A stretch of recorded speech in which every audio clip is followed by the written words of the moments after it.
Good afternoon, everybody, and welcome to the Slows Wrestling Show, your source for all things wrestling and sports entertainment.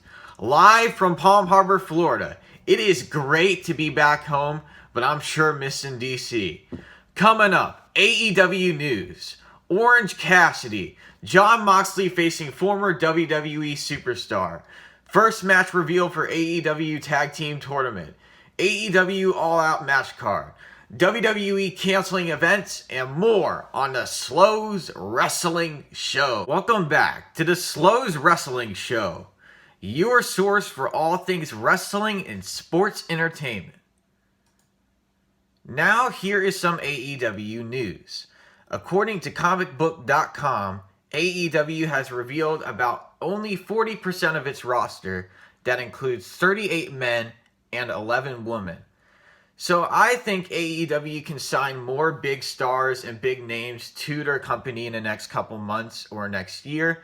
And I believe they should sign somebody like Braun Strowman, because they're not using him at all. They should sign Shinsuke Nakamura and Bobby Roode to their company. And I think extending AEW's roster is a good idea, because then you have more wrestlers to come out and perform. You got more people coming to the shows, and you have more people who can come up with creative ideas to help make AEW an awesome and great show. According to 24 Wrestling, AEW has signed Orange Cassidy from TNA Impact Wrestling. Cassidy from New Jersey made his pro wrestling debut back in 2004. He made his AEW debut back at the Double or Nothing pay-per-view in May, competing in a casino battle royal on the pre-show. He entered the match at number 15 and was eliminated by none other than Tommy Dreamer. So I think having Orange Cassidy on the AEW roster is a good thing, because then he has such a great character that they can build off of and make him a good star in the ring and build up his ring personality. And this would be my first time seeing him perform, and it's going to be pretty interesting to see what he's capable of when TNT airs AEW in the fall. And I think he should wrestle against Jon Moxley. That would be an awesome match to see. Jon Moxley versus Orange Cassidy on the TNT airing shows. So based on what I have seen from Shawn Spears, I think this is going to be a hard-hitting matchup if Jon Moxley and Shawn Spears face each other in an AEW ring, because they literally bend the rules of every single matchup.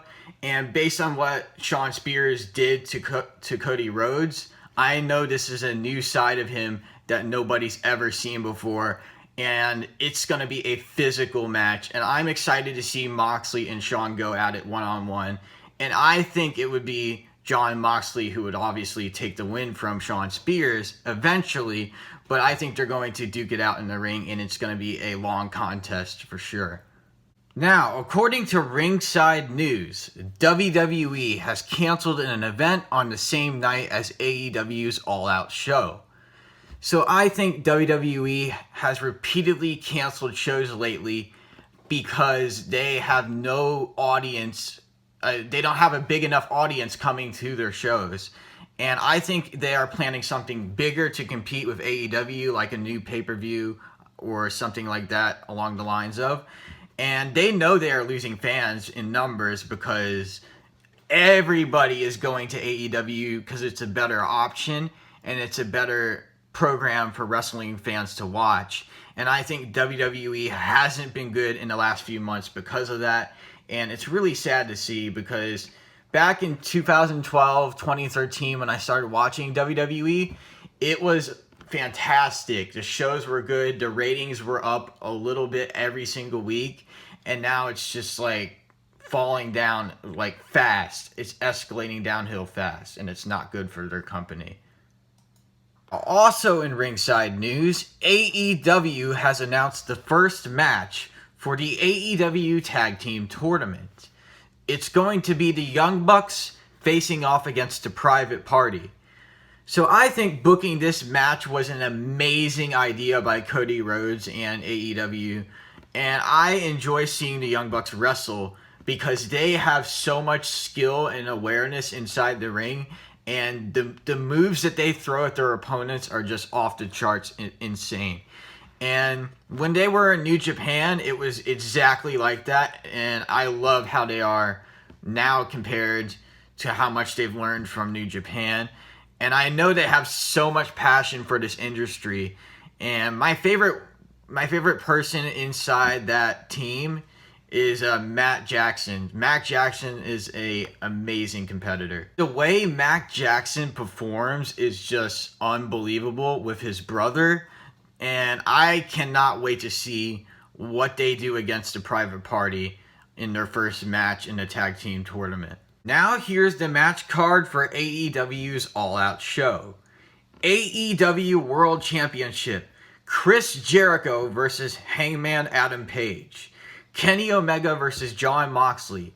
AAA Tag Team Championship, the Lucha Brothers, the champions, versus the Young Bucks in a ladder match. Cody versus Shawn Spears with Tully Blanchard. Best Friends versus Dark Order. Winner gets a bye in Tag Team Championship Tournament. Joey Janela versus Jimmy Havoc versus Darby Allin. And the Women's Casino Battle Royal. Winner receives shot at an inaugural title. AEW's All Out will take place Saturday, August 31st inside the Sears Center in Chicago. Event starts at 8 p.m. Now, according to CBS Sports, Kota Ibushi won the G1 Climax 29 in the finals, defeating Jay White to earn the victory. I never thought it would be Kota who would win the G1 Climax 29 tournament, because originally it looked like Kota would not be able to advance that far ahead in the G1 because of his leg injury. And I was rooting mostly for Okada to win. And I thought it would come down to mostly Moxley and Okada facing each other in the finals in the G1 Climax. But wow, this really caught me off guard, and I was not expecting this to happen. But a round of applause for Kota Ibushi, man. What a great start for him in New Japan. Now here are the New Japan Pro Wrestling upcoming events. Super J Cup 2019. New Japan Pro Wrestling Royal Quest. Road to Destruction. Fighting Spirit Unleashed. King of Pro Wrestling. And Road to Power Struggle Super Tag League 2019. Now, according to WWE.com, the King of the Ring tournament is returning to Monday Night Raw. So, I want Dolph Ziggler to win the King of the Ring tournament, and the person I think that will be the most skilled in this tournament is Chad Gable, because of his wrestling background and athleticism. And I think King of the Ring is not enough to satisfy wrestling fans in general for WWE. If WWE wants to do well against AEW, they have to pull out all the stops. They have to come up with more creative ideas, something that's going to be really out there and pushed towards the fans. Otherwise, they're just going to keep failing. Now here are the WWE SummerSlam 2019 results. Universal Championship match. Seth Rollins defeats Brock Lesnar, becoming new champion. The Fiend Bray Wyatt defeats Finn Balor. WWE Championship match. Kofi Kingston, the champion, versus Randy Orton. Match ends in a double countout. Charlotte Flair versus Trish Stratus. Charlotte Flair defeats Trish Stratus. Kevin Owens defeats Shane McMahon. SmackDown Women's Championship match. Bayley defeats Ember Moon. United States Championship match. AJ Styles defeats Ricochet. Goldberg defeats Dolph Ziggler. And Raw Women's Championship submission match. Becky Lynch defeats Natalya. Goldberg defeats Dolph Ziggler. Raw Women's Championship submission match. Becky Lynch defeats Natalya. And the WWE Women's Tag Team Kickoff match. Alexa Bliss and Nikki Cross defeat the Iconics. Now, according to Ringside News, Trish Stratus wants one more match. I respect Trish Stratus for her career in wrestling and all the matches she has done, like the matches against Lita, the matches against Molly Holly, and I would want her to face Sasha Banks in her last match, and I think she should go out with a win because that would be a great way to end her career and a great way for her to walk out. So that's all I have to say about Trish Stratus. She is one of a kind. She is legendary. She is one of the best women's wrestlers of all time, and it's gonna be sad to see her go eventually. But she's getting to a point where she can't wrestle as much anymore, and that's what happens. People get old, and time moves on. I will take a break, but when we come back, my friend Brendan Wilson joins me next on the Slows Wrestling Show. Welcome back to the Slows Wrestling Show, your source for all things wrestling and sports entertainment. Joining me now on the phone is my friend Brendan Wilson, who will be competing in the Carnival Deathmatch Spectacular event on Friday, August 23rd. Welcome to the show, Brendan. Glad you could make it, and it's a pleasure to have you on. Yeah, thank you for having me on here. I've been dying to be finally on your show, so now I finally have an opportunity, so thank you again. No problem. At the Carnival Deathmatch Spectacular, you will be facing AJ Fax and Forrest Nystrom in a barbed wire spider net death match. This will be your first death match event. What are you most excited for going into this event? I'm pretty excited to, show everybody in the world and everybody, like, what can I do and what am I capable of. I've always wanted to, like, participate in death matches because there's so many wrestlers out there that competed in death matches, so I just want to show everybody what I can do and what am I capable of. Who is your favorite New Japan Pro Wrestler? What can you take from them match-wise?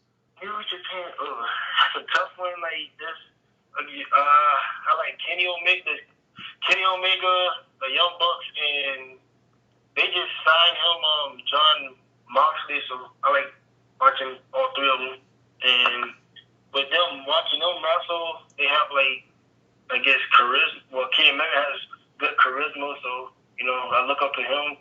And Moxley, he just brings like I guess I would say like aggressiveness or something. So I try to like take what I can from him. So definitely a good role model. What do you think of AEW All Elite Wrestling, and do you think they can beat WWE in a ratings war? Do I think they can beat WWE? I would say I don't know. It's tough to choose. I would say yeah. If like I would probably say yeah. The only way they could probably beat them is like if Vince McMahon like takes over NXT, which I hope he doesn't take over NXT. I hope he just lets Triple H still runs NXT and stuff. So if he lets Triple H take over NXT, they should be good. But beating the WWE, I would say probably no, but they might be in competition. I can see that. Yeah,